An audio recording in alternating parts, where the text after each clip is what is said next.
Assalamualaikum everyone. Good morning to everyone joining us from the US, and a very good evening to our viewers in Pakistan. My name is Aisha. I'm your host for today, and we have a very special guest joining us, and her name is Mishal Fatima, and she is going to be talking about the International Person of Disability Day.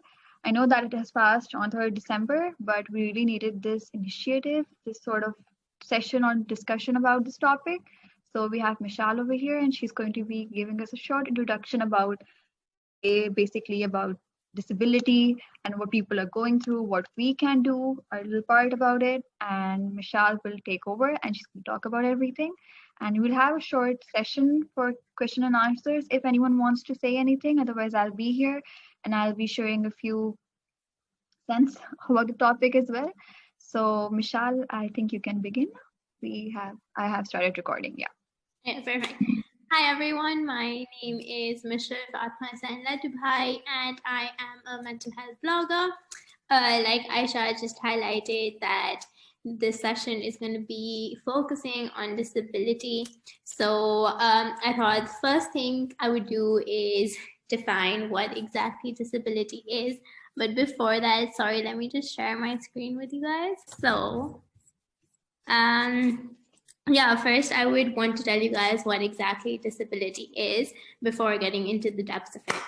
So a disability is a condition which affects the mind or the body, and it makes the particular individual with the condition unable to do specific activities and interact with the world around them a little bit more difficult than it is for everyone else. And many people feel that individuals with a disability are categorized into a completely different population. They're segregated from everyone else, when there are actually 1 billion people around the world who have a disability. And these people are so diverse. So for example, if two people have the same disability, they will not be affected in the same way. They'll have different problems, and every disability cannot be so easily seen by everyone, but few of them can be seen quite simply. For example, there is intellectual disability, which is basically how you could define it as an impairment in your cognition and adaptive functioning. And then there's physical disability, which is a condition that limits your bodily functioning. For example, you aren't able to go to the washroom yourself because you're on a wheelchair. So you're either born with these physical disabilities, or later on in life, you have an accident or because of a particular illness. The World Health Organization somehow divides disability into 3 different dimensions. Like you can see, there's impairment, activity limitations, and participant restrictions. So in regards to impairment, what they mean is that the individual would have particular issues for their bodily structure or function or mental functioning. So for example, impairment would include the loss of a limb or the loss of vision or memory loss. And then in regards to activity limitations, it would be, for example, difficulty in hearing or problem solving or walking. And then comes participant restrictions. So unable to do normal everyday activities such as working, engaging in social and recreational activities, and not being able to obtain healthcare services as easily as other people may be able to. So I have had interactions with individuals with intellectual disability mainly because, as you all know, I'm a mental health blogger, so I'm in the field of psychology since a few years now. And honestly speaking, those people are so wonderful. They have taught me so many amazing things. And a fun fact, a person with an intellectual disability changed the way I view the world now. So despite them being so amazing, these people still have mental health problems, just like everyone else. But because they already have a disability, their mental health issues can be way more severe than ours. And the main mental illnesses that they do have are depression and anxiety. And studies have shown specific reasons as to why they have increased why they have depression and anxiety so much. So one of the reasons is social isolation. So these people tend to social isolate themselves because they feel that they are a burden to other people. For example, their family members, like when they, like I mentioned, for example, if a person is on a wheelchair and they want to go use the washroom, they would have to depend on another person. So they feel like they're a burden. So they just try to keep themselves away from everyone else. And then, as you all know, restaurants aren't really catering towards the needs of disabled individuals. So if they want to go to a restaurant, for example, they have to think twice before as to which restaurant is going to cater to their needs, and that they don't have to be dependent on someone else. So instead of worrying about these issues, they just tend to isolate themselves, which would obviously lead them to having depression or anxiety. I would like to add something over here. Sorry, Mishal. Something as little as having that ramp for where people on a wheelchair can go up. It's not Yeah, there. A lot of places exactly. don't have that. Exactly. Exactly. So it's so rare. Like, when was the last time we went to a restaurant which catering needs to a person who's visually impaired? You know? Exactly. So it becomes so difficult. So imagine like what they must be going through every single day of their life, you know? And then on top of that, there are other issues like financial difficulties because they don't have access to getting jobs easily. They want to have money. And then when they don't have money, it's difficult for them to buy medication because obviously when you do have a specific disability, you have healthcare. You have to go to healthcare services on daily basis. And like in Pakistan, we don't provide free healthcare services. So it just becomes so much more expensive for these individuals. They don't have a job, then they have so many different things that they need money for to help themselves out. And then, of course, discrimination. So discrimination can be the worst for these individuals because there's bullying, there's name calling, there is people keep them separate from groups. They don't let them be part of different sports activities, for example. And in regards to discrimination, so I worked with adults who have an intellectual disability in the UK for a year. And I was extremely shocked because I thought that people over there would not really discriminate individuals with a disability. But I was shocked because the same stigmatization of those individuals that was in the UK was the same in my country, which is a third world country. So it was completely shocking. And there was this one client of mine who we worked with, and her parents had abandoned her because she had an intellectual disability. So it's extremely bad all around the world. So that too, obviously, if you're getting discriminated because of something you haven't even done, if you're born with a disability, so you get discriminated about it. So imagine what those people must be going through, you know? We never see the situation from their shoes. We always look at things from our perspectives. So it gets a little tricky and a little upsetting. Then an unexpected disability. So this is the worst because, for example, a person has to change their entire routine of their everyday life because they've gotten into an accident, or they have a disability because of a particular illness that occurred. So it becomes really difficult, and studies have shown that people who get an unexpected disability, they go through 8 common phases, which is shock, of course. Then there's anxiousness, there's denial to the disability, that no, this cannot be true, because like, how can my entire life change like this in one moment? Then of course there is depression, there's internalized anger, like why was I there at the time, like just blaming yourself for being in the situation. Then externalized anger, taking it out on other people. Then acknowledgement finally as to, okay, this is it. And then adjustment. Now what can I do about being disabled? So yeah, and then the last thing is lack of employment opportunities. So for this, I would say this is super important, because studies have shown that people, our society defines people by the job that they do. So they tend to judge a person and look at a person and give respect to a person by the job. If you're doing a good job, if you're getting paid well, you are an amazing person.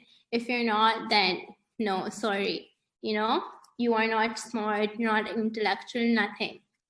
So, and in my next slide, I have identified that in 2019, only a small amount of people with a disability have been employed in the US.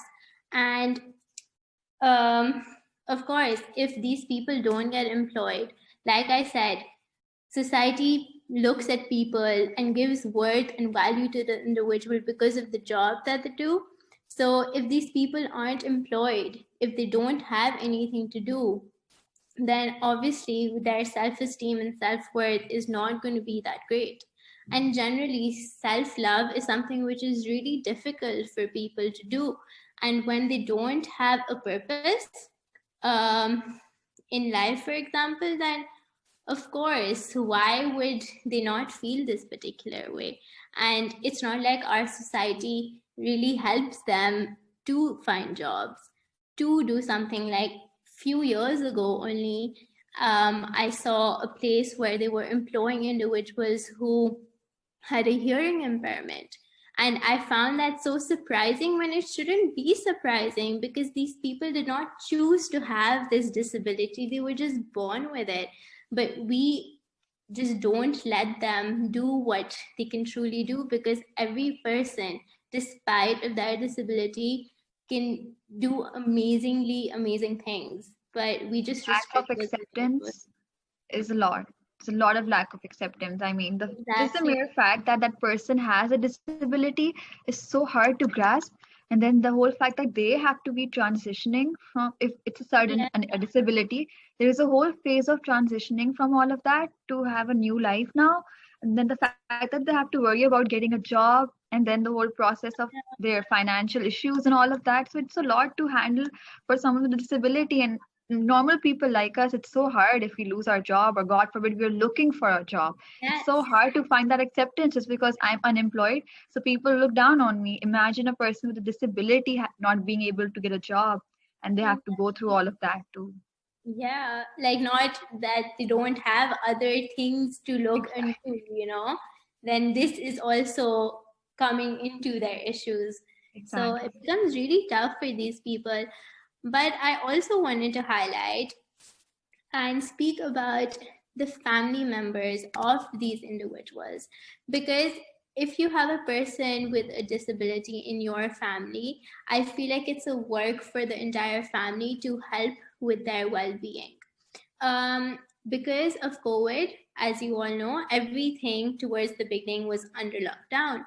And I got the opportunity to work in this program, which basically provided therapy sessions, online therapy sessions to parents who have children with disability. So, because everything was under lockdown, they weren't able to take their children for therapy sessions. So, the therapists that we had on board were training the parents with disabled children to help their child at home. So they taught them speech techniques, they taught them occupational techniques, and they taught them behavioral techniques, how to help the child, because it is so upsetting. The parents themselves didn't know how to help their child, because we were never educated about how to communicate with a person who has a disability. I learned that because I'm in the field of psychology, and I've been working with kids with an intellectual disability since a few years now. But if I ask another family member of mine to just spend a day, they also won't be able to, because we were never taught. And these family members, like I got the opportunity to interact with one of the family members who took the therapy sessions for their child. And she was so grateful to us because she was like, this has never happened. Like, we've never been taught as to how we can help our child. The first day my child was born, the doctor came to me, gave me the child, and said, your child is retarded. And she was like, till today, I still remember these words. And he's 3 years old now. And she was like, he has done so many wonderful things. And he like literally lights up the room when every family member is down. And she's like, he has so many amazing qualities. And because of him, I have become so much, like I've become a stronger person. He has taught me so much. So I feel like she's like, can you please tell doctors and teach doctors how to deliver this thing, tell me about that. They can't just say that your child is retarded right after I give birth to someone, So it's So just true. The word retarded is not even used anymore. exactly. But unfortunately, in our country, Pakistan, that word still is.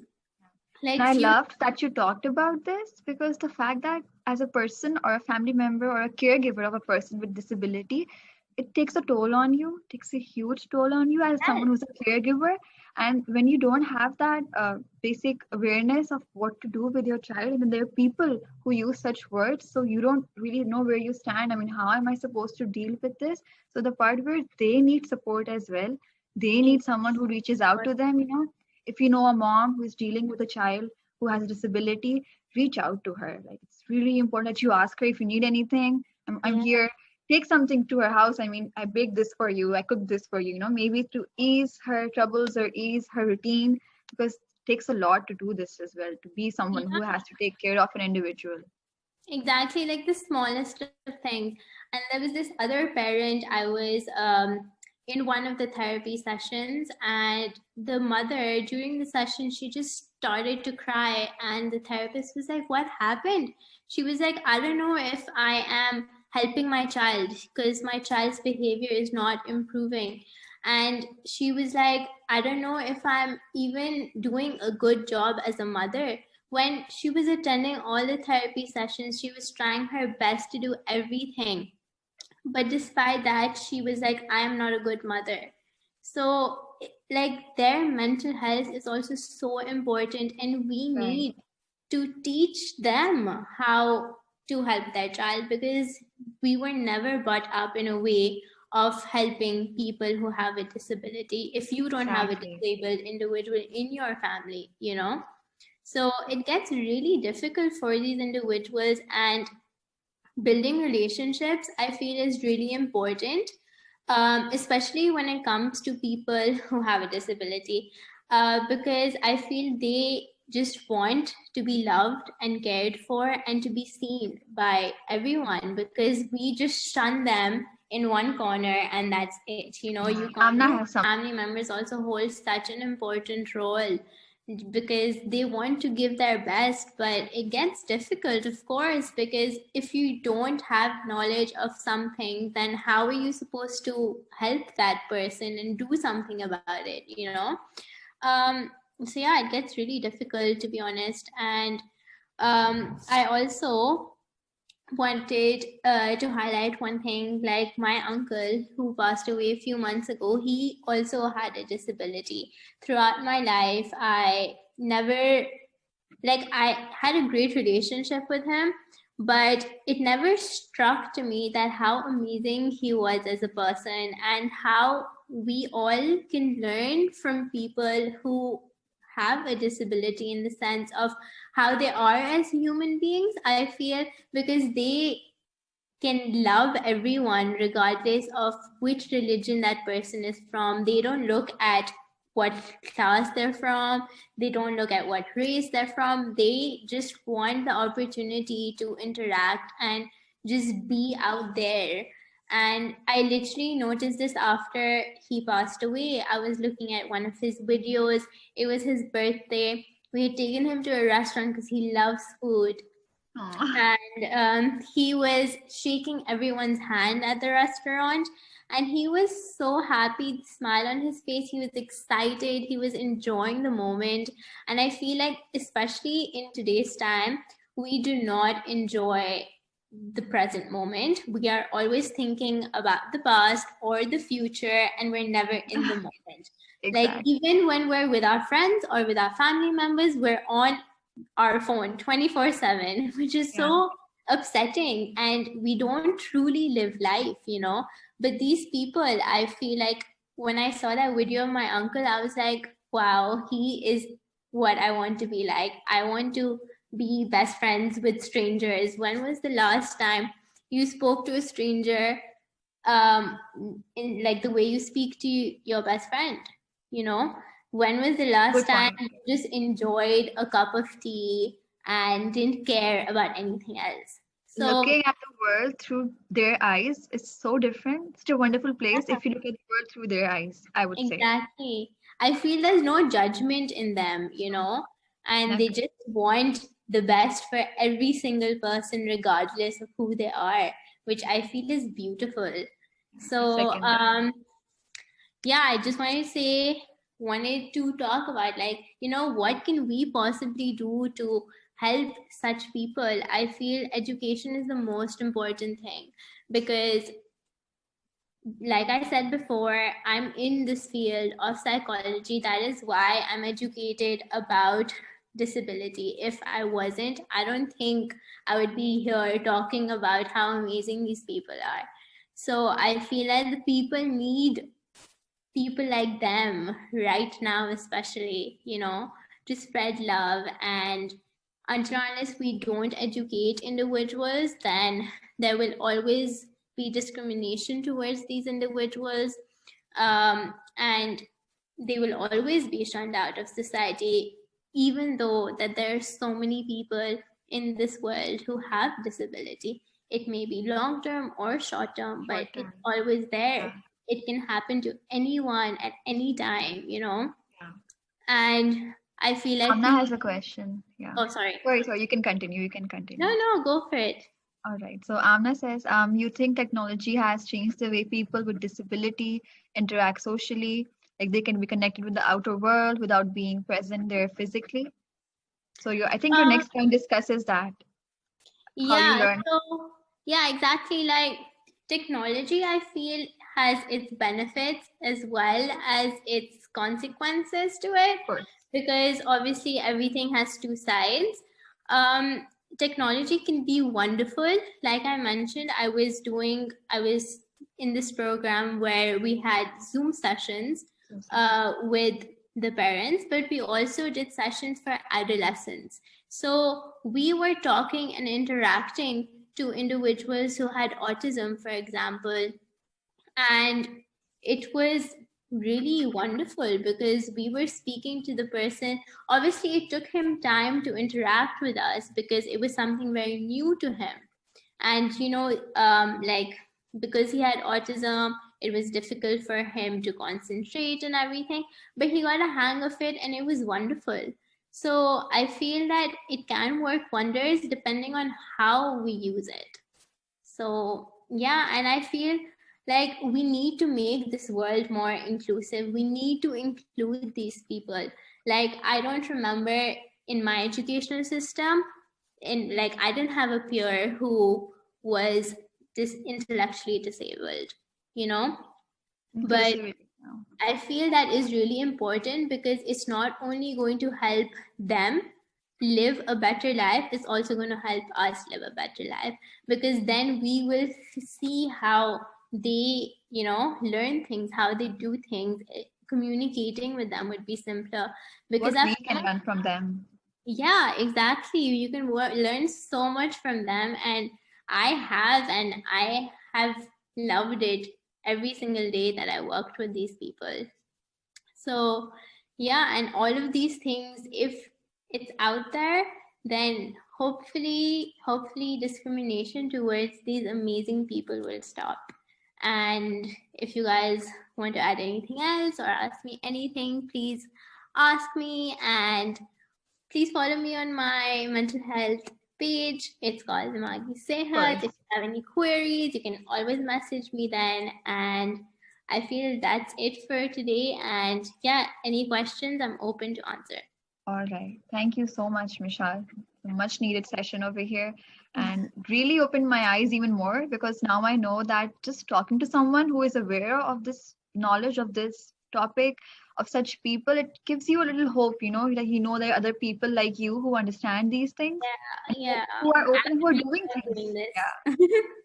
I was like really stuck at home and I was like, this is something that not just me, not just someone with a who is in this field, but other people can do. It's not something, no Yeah, rocket science over here. exactly. Something as little as kindness, talking to someone, learning to talk to these people goes a long way. Honestly, Using the right words, going out there and helping them. So getting to learn what they do, how they go about their days, so important over here. definitely. And adding to the part about technology, so I know a lot of places or centers, I would say, where they are actually trying to incorporate augmented reality, like VR and all of that, Yeah, yeah, virtual reality and all of that with these children, so that they can have better movement, better communication. So children who have mostly Down syndrome, so for them exercise is really important. yeah. So nowadays they have like a few initiatives have started incorporating video games where you use your arms and your legs. So it's really helpful for such children because they're having that entertainment, and at the same time it's helping them on their own. So it's a wonderful world we are in, because I know people are doing things for these people, and I hope Sure. someday I can too. I mean, being in this field is like, I'm grateful for being in this field because I know someday I will go out there and I'm going to help these people and just do what I can, learn from them. Yeah. Does anyone have any questions? Mishal is open for discussions or any queries you have. No, but I mean, not exactly a question, but probably she can explain it better. How I know, like me and you all, and probably know that disability is something nobody call for it for, and to, I mean, let alone your own child. You don't wish that on anybody, but sometimes people, in our society, when they have a child, people say it's how would you think will be able to defy that stigma that you have a disabled children because you have not done something right. And I'll put it that way, or something like that, consequences of my actions been like it comes like that, because my child is disabled, so this is my disabled child is a consequence of my something I've done wrong. That's the stigma. I mean, we're again right now we're doing great, we're dealing with one part of society, but if you go to the name calling those people, if you have not a desirable skin tone, if you are short in height, if you're even tall, if and then when you see, like, if you have a disability, leg, arm, movement disability, and if mental disability, you call them names in school, you see your teachers doing it. So what do you think, like, how long will it take for all of us to be at that level where we can, be a normal human being and deal with them as, and treat them as normal human beings? So honestly, I completely agree with whatever you said right now, because that is so true. But at the same time, like I mentioned, education, that is the most important thing. Regardless, yeah, we are a third world country, Pakistan is one, but I feel things have become so much better. I remember 5 years ago, when before going to university, I was really confused as to what I'm going to do, because this field is so rare, in the country such as Pakistan. But ever since I've come back, I feel there's so much out there, and people like around my age are doing so much. Like starting a blog is also initiating something. And like this program that I worked in, it was, I'm sorry if I'm getting it up again and again, but it was just so wonderful because it was on Zoom. It reached out to 2.2 million people across Pakistan. So it wasn't just for people in big cities like Karachi, Lahore, and Islamabad, but it was spread all over.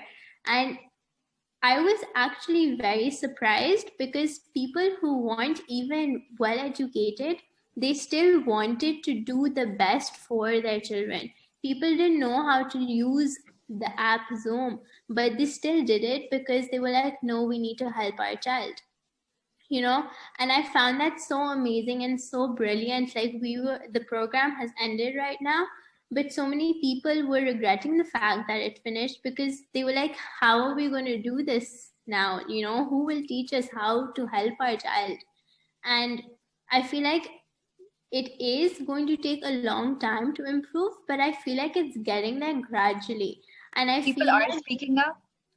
A mother who goes through that stigma is speaking up now, and I know that myself. I know someone personally, and I know that she fights every single day for her child and for herself to be heard and for herself to be normalized. She knows and she makes sure that having a child with a disability is normalized, and she does not listen to anyone, and she knows that she's doing right.